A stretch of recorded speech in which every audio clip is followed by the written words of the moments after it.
Hello everyone, today's topic is future perfect continuous tense. इसकी हिंदी में पहचान है से रहा होगा, से रही होगी, से रहे होंगे। इसके अंदर helping verb will have been, shall have been, verb की वर्ब फर्स्ट फॉर्म के साथ आईएनजी का प्रयोग, इसके साथ ही सिंस और फार प्लस टाइम का प्रयोग होता है। आपको पहले भी बताया गया था, जब हमने फ्यूचर इंडेफिनिट टेंस किया था, फ्यूचर कंटिन्यूस किया था और फ्यूचर परफेक्ट किया था, तो आई और वी के साथ शैल का प्रयोग होता है। You he she it they के विल का प्रयोग होता है, लेकिन सिचुएशन रिवर्स हो जाती है अगर प्रॉमिस हो, थ्रेट हो, डिटर्मिनेशन हो, कोई दृढ़ निश्चय हो, कोई आदेश हो। But we do not use shall in modern English. Shall केवल लिटरेचर के अंदर ही यूज़ होता है, जहाँ कहीं कहीं पे यूज़ होता है, जैसे मॉडल्स के अंदर जहाँ कोई स्पेसिफिक सिचुएशन हो वहाँ पे यूज़ होता है। तो but we generally use will with every subject in modern English, तो इसका अपने ध्यान रखना है।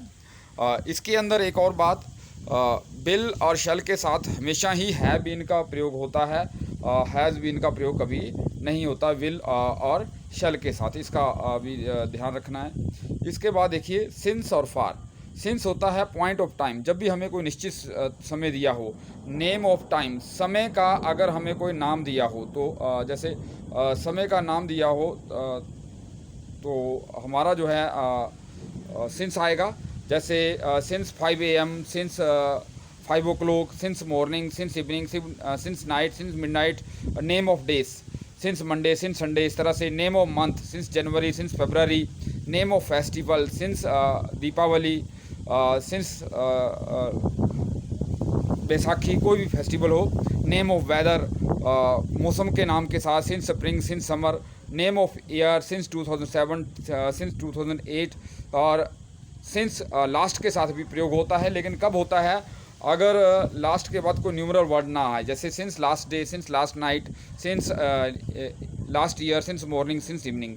फार होता है हमारा पीरियड ऑफ टाइम, जहाँ भी हमें अनिश्चित समय दिया हो, जहाँ टाइम फिक्स ना हो, वहाँ पे जो है हम फार का प्रयोग करते हैं। लेकिन फार का प्रयोग के बाद मतलब न्यूमरल वर्ड होना चाहिए, गिनती के अक्षर होने चाहिए, जैसे 1, 2, 3, इस तरह से न्यूमरल वर्ड होने चाहिए।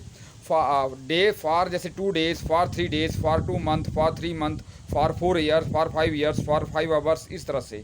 फॉर 2 minutes, फॉर 3 seconds, ऐसे। फार का प्रयोग लास्ट के बाद भी होता है, लेकिन कब होता है अगर लास्ट के बाद न्यूमरल वर्ड हो, जैसे गिनती वाले कोई भी अक्षर हो, इस तरह से, तो आप जो है फार का प्रयोग कर सकते हैं। फार लास्ट, जैसे एग्जांपल है since last year, for last 2 year। अब जहाँ फार लास्ट क्यों लगा, क्योंकि लास्ट के बाद जहाँ पे न्यूमरल वर्ड था।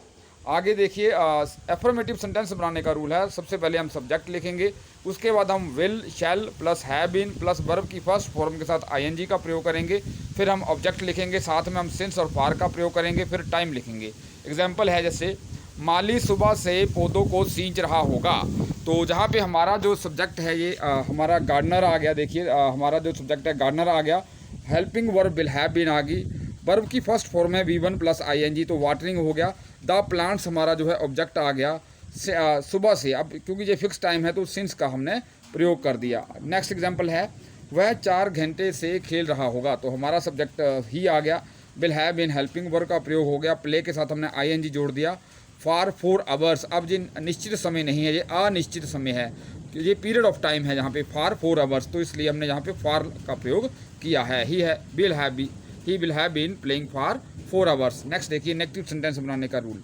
सबसे पहले हम सब्जेक्ट का प्रयोग करेंगे, फिर हम विल और शैल का प्रयोग करेंगे और नोट लगाएंगे कि हमेशा जो नोट है हमेशा तीसरे नंबर पे आता है सब्जेक्ट के बाद, इसका अपने ध्यान रखना है।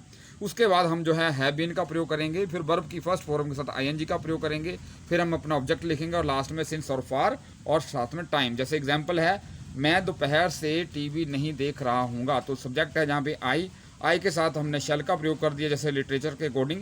विल भी लगा सकते हैं जैसे मॉडर्न इंग्लिश में, तो हमने जहाँ पे शैल का प्रयोग किया है आई शैल। उसके बाद नोट आ गया तीसरे नंबर पर, फिर हमारा हैव बीन आ गया, आई shall not have been. Watch होता है टीवी देखना, कोई भी चलती हुई चीज़ देखना, वहाँ पे हम वॉच का प्रयोग करते हैं। I shall not have been watching, watch के साथ हमने आईएनजी जोड़ दिया। वॉचिंग टीवी, जो हमारा ऑब्जेक्ट आ गया। दोपहर से, तो नून निश्चित समय है, तो सिंस का प्रयोग हमने कर दिया। आगे देखिए राम जो है 2 घंटे से कार साफ नहीं कर रहा होगा, तो हमारा सब्जेक्ट है जहाँ पे राम और विल आया, फिर नोट आ गया तीसरे नंबर पर, फिर हेल्पिंग वर्ब हैव बीन का प्रयोग आ गया। क्लीनिंग, क्लीन के साथ हमने आईएनजी जोड़ दिया। द कार ऑब्जेक्ट आ गया, 2 आवर्स, तो ये हमारा जो है हमारा 2 न्यूमरल वर्ड आ गया, आवर्स जो है हमारा जो है समय आ गया।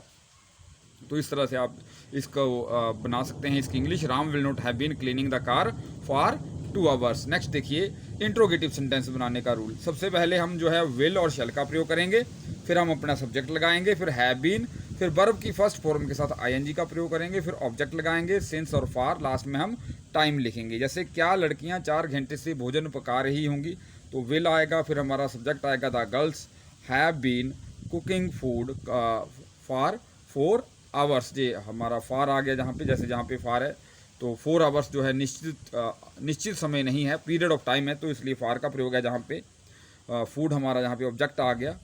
तो नेक्स्ट देखिए, क्या वह सोमवार से खेल रहा होगा, तो विल आ गया सबसे पहले, उसके बाद ही का प्रयोग, सब्जेक्ट आ गया, फिर हैव बीन आ गया हमारा, प्ले के साथ हमने आईएनजी जोड़ दिया, playing, will he have been playing सोमवार से, तो सोमवार निश्चित समय है, तो सिंस का प्रयोग हो गया, will he have been playing since Monday.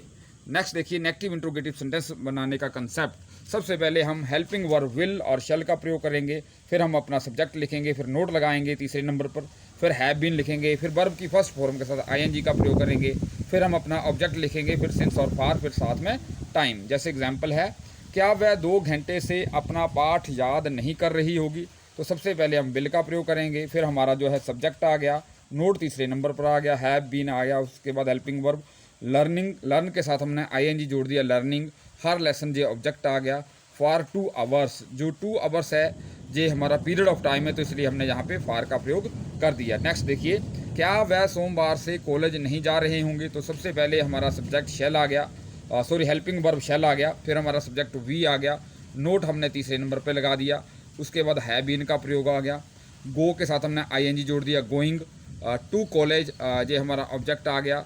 आगे देखिए जहाँ पे सिंस मंडे, सोमवार से, इस तरह से आप इसको बना सकते हैं।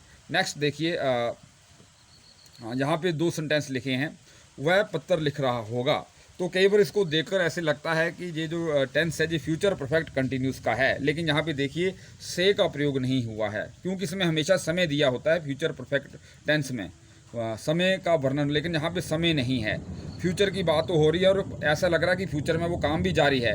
लेकिन तो इसको हम जो टेंस है, जो फ्यूचर कंटिन्यूस टेंस है, तो फ्यूचर कंटिन्यूस को हम कैसे बनाते हैं, सब्जेक्ट आ गया, हेल्पिंग वर्ब विल आ गया, उसके बाद बी ई का प्रयोग करते हैं, वर्ब की फर्स्ट फॉर्म के साथ हम आईएनजी लगाते हैं और ऑब्जेक्ट लिखते हैं, he will be writing a letter.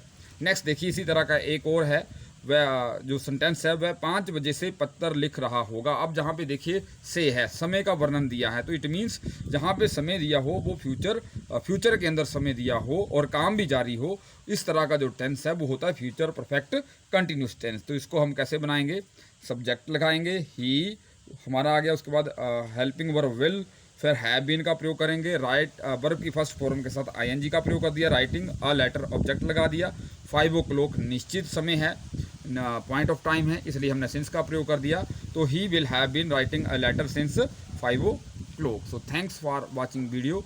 इस वीडियो को आप ज़्यादा से ज़्यादा लाइक करें, शेयर करें, सब्सक्राइब करें। Have a nice day.